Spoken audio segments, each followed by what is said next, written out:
Hi guys! Welcome back to my channel! Try naman natin yung get ready with me video. So first, dapat moisturize ang ating face using the Alba Serum. Patuyo ng face, ayan, nakikikulit si husband. Kikilay ako, nilalagyan ko rin siya ng powder para hindi masyadong matapang. Of course, we have to brush our lashes to maintain it.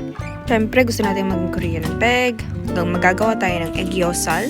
Gamit ko ang Canmay. Ito yung specific nilang product for this. Meron din siyang instructions sa likod kung paano mo siya i-apply.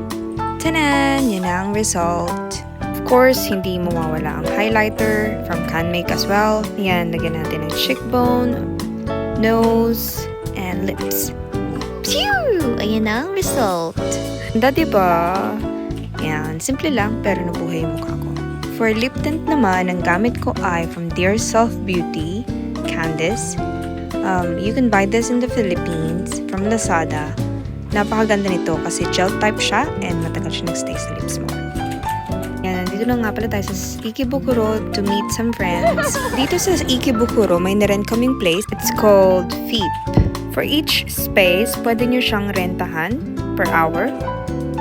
And it's a productive space. You can reserve it online. So for example, nirent namin to kasi gusto namin mag-meet for embroidery session.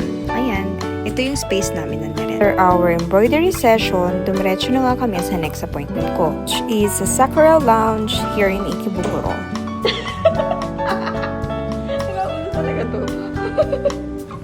Sakura Lounge is a beauty aesthetic here in Ikebukuro, kung saan ang expertise nila ay for lashes and nails. Meron din silang brunch sa Philippines, sa Tomas Morato. Dito ako palagi nagpapalashes every month kasi yung lashes nila super ganda at tumatagal talaga siya ng it's either 1 to 2 months. Depende sa pag-aalaga mo. Yung lashes din nila pala dito is minx lashes. So malambot siya, like natural hair. Pakabait talaga nitong asawa ko at inintay pa talaga ako. Okay, hanggang dito na lang. See you next time. Bye!